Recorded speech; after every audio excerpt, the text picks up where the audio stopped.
Welcome to Dnipro, and I'm hoping to get some rest this evening and without any sirens or bombs going off, because my backside is killing me and I'm feckin' tired because I got no sleep last night, and that was a hell of a drive. I think it was about 7.5 hours. You saw some of the roads, so absolutely atrocious, plus having routes being blocked and having to take diversions, etc. Due to the ongoing situation. So I'm going down to a place which used to be called Lenin Square. It's now called Square to Independence Heroes, something along those lines, because Dnipro played a pivotal role in the uprisings, the popular uprisings against Russian influence and the previous government, Yanukovych, who wanted to take the country very much leaning towards, this is around 2014, he wanted to lean very much towards Russia, whereas the population wanted to move more towards Europe. So there was actually supposed to be an agreement between EU and Ukraine. It was all approved by government, by parliament, but Yanukovych decided, no, I'm not going to sign it because, Vlad man, the old Putin baby is a good mate of mine. And so hence there became loads of protests, namely Euromaidan in Kiev, where you will, if you remember the news, the televised news, because this is 2014, it's hard to believe it's 9 years ago, where people were just camping in the square. They were setting up tents like a village, protesting, and eventually Yanukovych realized, yeah, I ain't welcome here, and he buggered off. And then since then, after Russia or Putin invaded Crimea, then after that, right, I'm going to try and get across this road. So so after the invasion of Crimea, that was it. The whole country went, we've had enough of this crack, and our whole process of de-Russification started, where basically any reference to former Soviet dignitaries, influence, anyone, if your name was Stalin or Lenin, you were just taken out. Statues of Lenin were pulled down. They renamed the square, Lenin Square, to the Independence Square.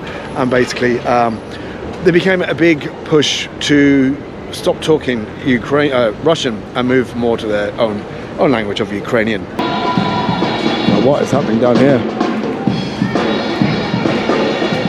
Is this your typical Thursday evening in Dnipro? Look at this place. This is lovely. It's only just gone 6:30 in the evening.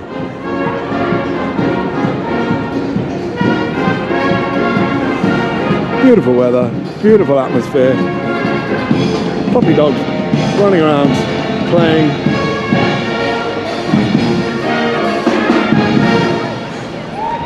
Tell you what, some buskers.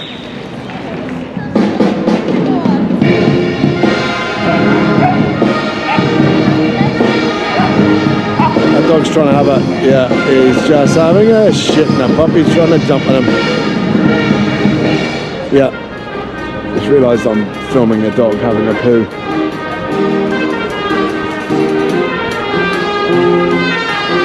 Welcome to Dnipro, Ukraine.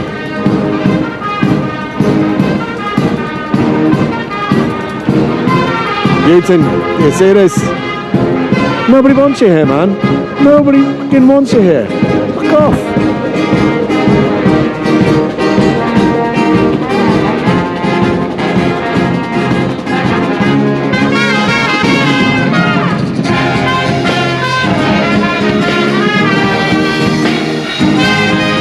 This is brilliant.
probably worth a few quid. I don't know how much I gave them. I had 20. I have no idea what it's worth.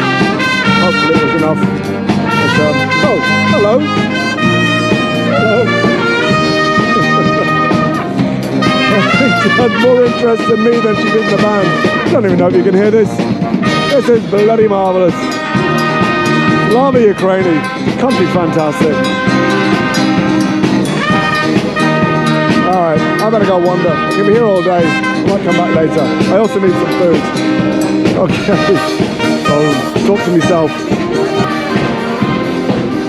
What a difference a day makes. So, this time yesterday, every few minutes, just bang, bang, another missile. Because that's the news. If you do check out the news for Kherson 27th, they hit quite a few buildings, residential and commercial properties. One man died, a 41-year-old man died, another few were injured outside his house. So, yeah, what I was listening to last night, yeah, Putin killed a 41-year-old man, destroyed his house, loads of other people's houses, loads of people's businesses, and injured quite a few others. For what? Who knows? Obviously, it was a threat. So, but here we are, 24 hours later, and we're in Dnipro. And this is what the country's fighting for, is to get this sense of normality back. Just like any other city, in any other country in the world, it just deserves to be normal, to live their own lives. It's as simple as that. Sunset over the Dnipro River. But you can't see much. I guess I'm just going to have to come back again tomorrow. And a full moon as well. This is the embankment.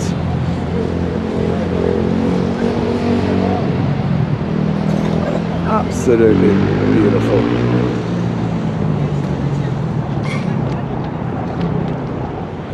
That's what I've said before.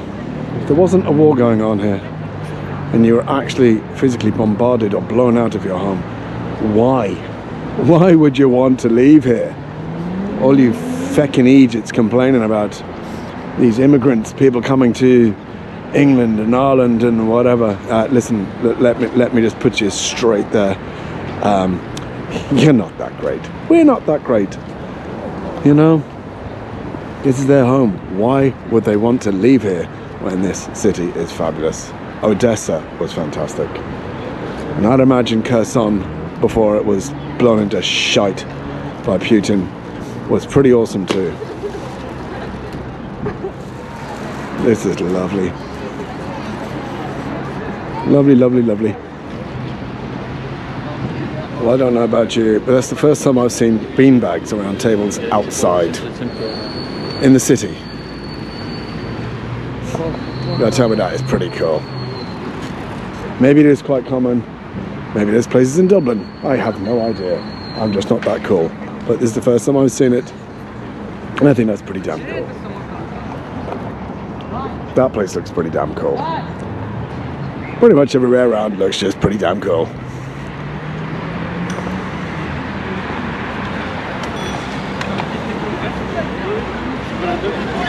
Except little shites on electric scooters. They are never cool, no matter what country or city you're in. Okay, Boomer. I am fed, I am watered, I am heading back to my room. Oh, I do like Dnipro. This was a bit of a surprise. I wasn't expecting this. I mean, look at this.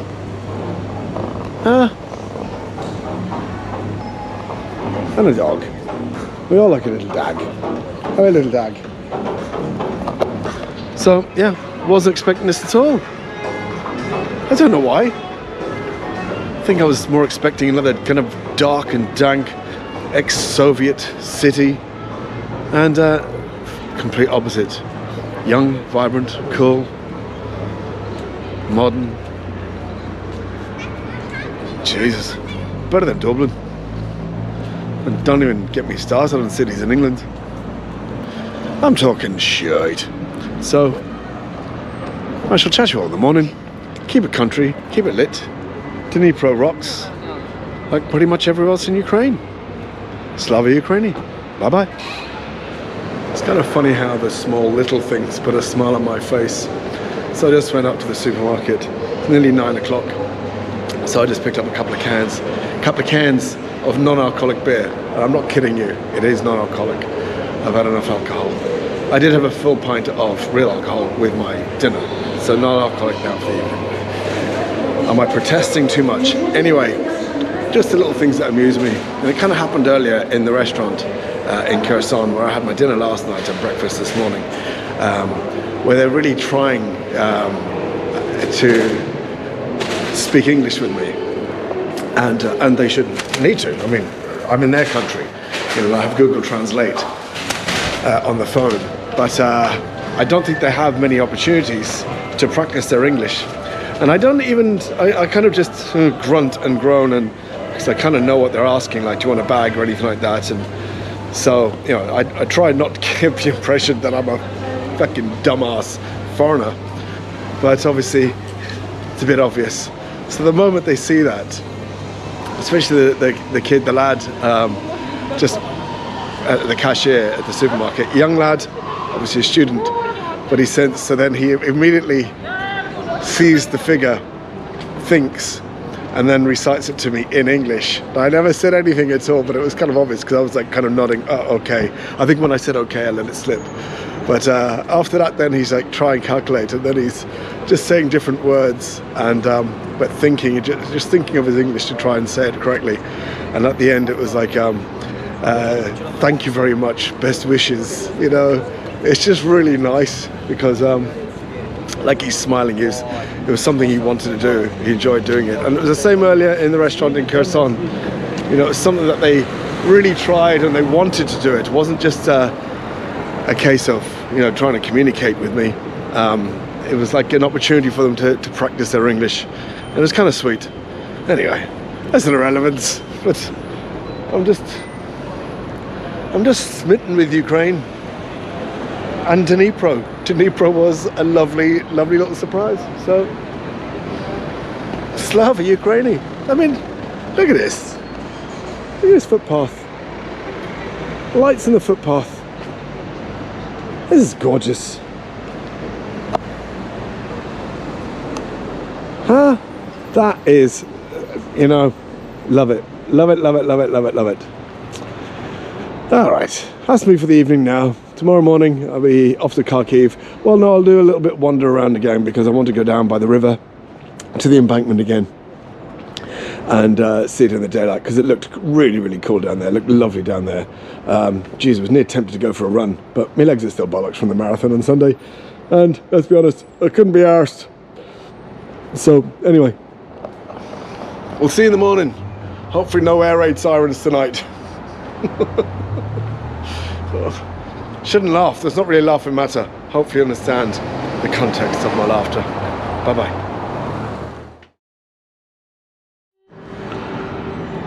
I don't know if you can hear that, but the air raid sirens have gone off. It's 7:25 on Friday morning.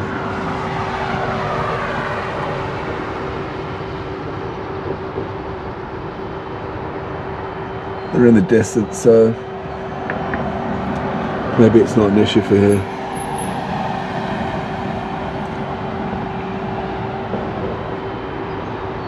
Nice way to wake up in the morning to an air raid siren.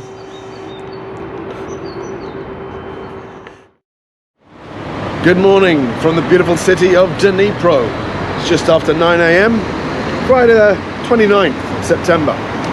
Don't know why I keep putting in the dates, I suppose, you know. I guess with the war going on. Just trying to kind of to let you all know how up to date this is. So anyway, I am on my way to a place called Three Rocket Plaza. Three Rockets. I'll talk more about it when I get there. And then I'm going to head off to a place called the Menorah Complex. I'll spout more about that when I get there. Battle history of Dnipro. Spraying there. Battle history of... I'll talk more about that when I get there. And then a little museum on cars and stuff like that, which I'll talk more about that when I get there. So I had Lovely night's sleep. No air raid sirens, although there was one this morning just after 8, but it was in the distance. So, but no one seemed to be that bothered about it, so hey, whatever. So it was lovely to get a nice night's sleep. Also lovely to get a shower with toiletries, with actual shower gel and shampoo and stuff. So yeah, talking nonsense again, seem to do that. It's quite loud here anyway, so yeah, chatting a little bit. Take it easy, bye bye. Dnipro, cracking. Don't really want to sound like a bit of a plonker here, but I do feel kind of goosebumps here. It's a bit eerie. Well, a bit eerie. It's just the reality is brings it back home. So many young people. Well, most of these guys will be younger than me. Pretty much all of them are younger than me.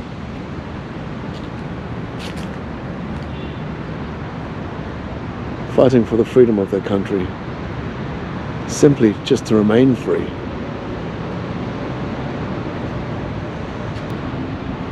And again, the families of these young men, they also have leaving behind wives and mothers and sisters who are in just as much pain. You know, I've been to so many memorials in the past, from Auschwitz to Srebrenica, to even in Cambodia. But this is current, this is happening right now.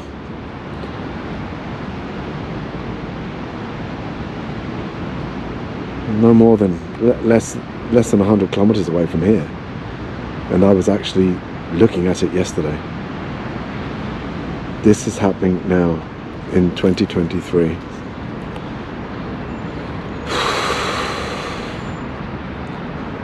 Slava Ukraini.